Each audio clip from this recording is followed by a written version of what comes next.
हाँ, हेलो बच्चों। कक्षा 9th में अपन लोगों ने 1.2 तक का काम कंप्लीट कर लिया था। जो फर्स्ट चैप्टर अपना चल रहा है उसके सेकंड अभ्यास तक अपनों ने काम कंप्लीट कर लिया था। और 1.3 के जो थोड़ा रूल रेगुलेशन या कहीं डेफिनेशंस थी उसमें मैंने आपको बताया था कि अपने पास वास्तविक संख्या क्या होती है, वास्तविक यानी रियल नंबर क्या होते हैं। तो रियल नंबर मैंने आपको बताया था जिसमें रेशनल और इरेशनल यानी परिमेय और अपरिमेय संख्याएं सारी आ जाती हैं। मतलब जीरो भी, प्लस की काउंटिंग, माइनस की काउंटिंग और डेसिमल वाली जो भी होते हैं अपने नंबर्स यानी डिवाइड वाले, फ्रैक्शन वाले, जो सारे आ जाते हैं। ठीक है, अब बात ये आती है कि परिमेय संख्याएं तो चलो क्लियर है कि जिसमें डेसिमल के बाद पूरी वैल्यू आ जाए, यानी कि उसका जो शेषफल यानी रिमाइंडर है भाग देने के बाद वो 0 मिलता है। ठीक है, लेकिन अपने पास अगर ऐसा कुछ है कि अपरिमेय संख्याएं जिसको अपने बोलते हैं इरेशनल नंबर, जो कभी हल हो ही नहीं सकते, अपने को वो दिखाने हैं। तो उसमें भी दो तरीके के होते हैं। एक तो जो डेसिमल के बाद बंद हो जाते हैं, मतलब हल हो जाते हैं, उनको तो अपने कहते हैं कि ये शांत है, यानी शांत हो गया, हल हो गया। लेकिन ऐसे डेसिमल के बाद डिजिट्स आते हैं कि वो लगातार आते जाते हैं। तो ये किस तरीके से अपने इसको सेट करें, तो वो अपने को 1.3 नंबर एक्सरसाइज है उसी से पता लगेगा। अब जैसे इसमें फर्स्ट क्वेश्चन है और उसका फर्स्ट पार्ट है, वो है 36/100। तो है तो सिंपल सा कि इसमें क्या करना है, कुछ भी तो नहीं करना है। यस, इसमें कुछ भी नहीं करना है।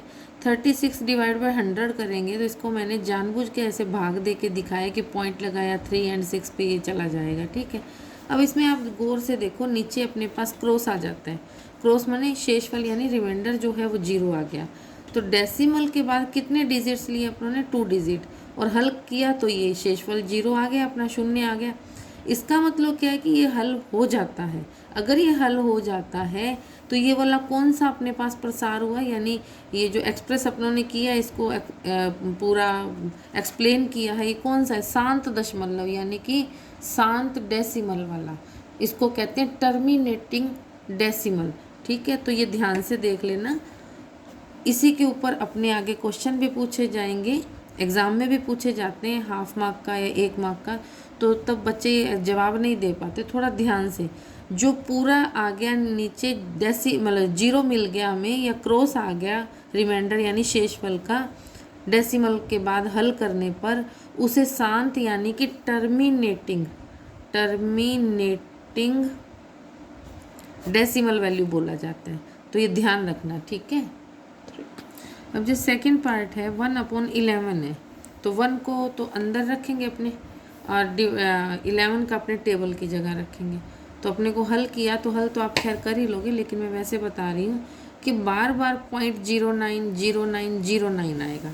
इट मीन्स क्या हुआ, अपने पास 1/11 को अपने 0.0909 लिखा है, तो इसको हम 09 के ऊपर बार लगा देंगे, यानी कि रकम बार बार आ रही है ना, तो सिंगल टाइम लिख के ऊपर बार लगा देंगे। अब इसको कहेंगे क्या, इसको कहते हैं अनवसानी पुनरावृत्ति अशांत डेसिमल। मतलब ये बार बार आ रहा है, पुनरावृत्ति माने बार बार इसकी रिपीटेशन हो रहा है। ठीक है, तो इसको क्या कहेंगे, नॉन टर्मिनेटिंग रिकरिंग, मतलब अनवसानी पुनरावृत्ति अशांत। अब हिंदी मीडियम का जो है बच्चा, उसको ये नाम बड़ा टेढ़ा लगेगा, बट ये याद करना पड़ेगा, क्योंकि ये पेपर में भी इसी तरीके से एग्ज़ाम में यही लिखा हुआ आता है कि एग्जाम्पल दो या इसका नाम बताओ। तो ये ध्यान रखना ही पड़ेगा। अब इसके बाद अपने पास है थर्ड पार्ट 4 और 1/8। पहले तो इसको सॉल्व किया तो 33/8, 33 में 8 का डिवाइड किया तो ये आ गया 4.125, यानी कि 125 आने के बाद ये नीचे क्रॉस लग गया। तो इसका मतलब क्या हुआ, ये शांत डेसिमल हो गया, यानी टर्मिनेटिंग डेसिमल नंबर हो गया अपने पास। ठीक है, अब इसके पास बाद फोर्थ नंबर है 3/13। थोड़ा ध्यान से देखना, मैंने इसको पूरा सॉल्व किया है, तो आप इसको सॉल्व करके खुद देखना।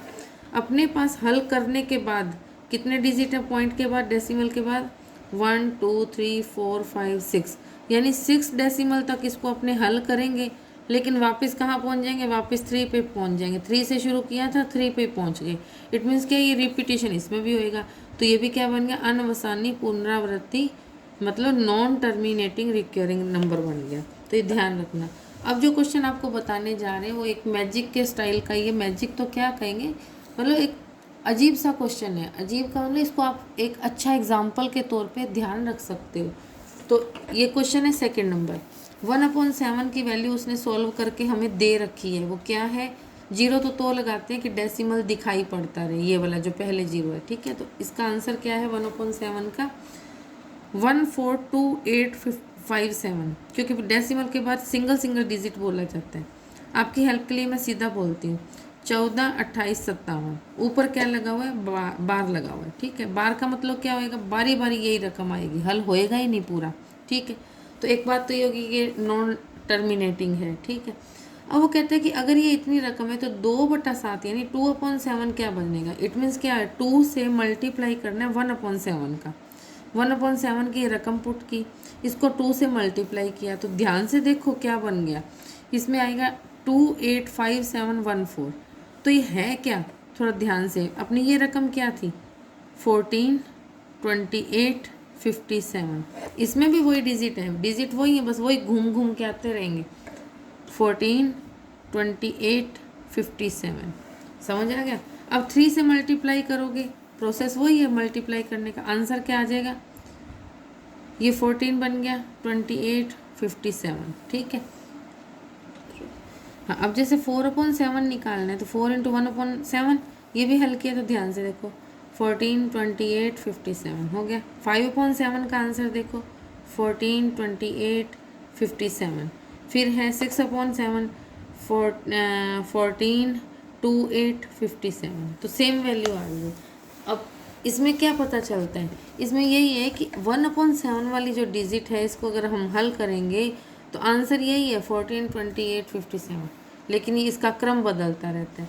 अब मैंने 1/7 को भी यहाँ पे लास्ट में हल करके आपको दिखा दिया है कि जो अपने को सीधा आंसर दिया हुआ था वो भी मैंने सॉल्व करके यहाँ पे दे दिया आपको, ठीक है। तो ये आपको समझ आ जाना चाहिए 1/7 वाली वैल्यू भी, ठीक है।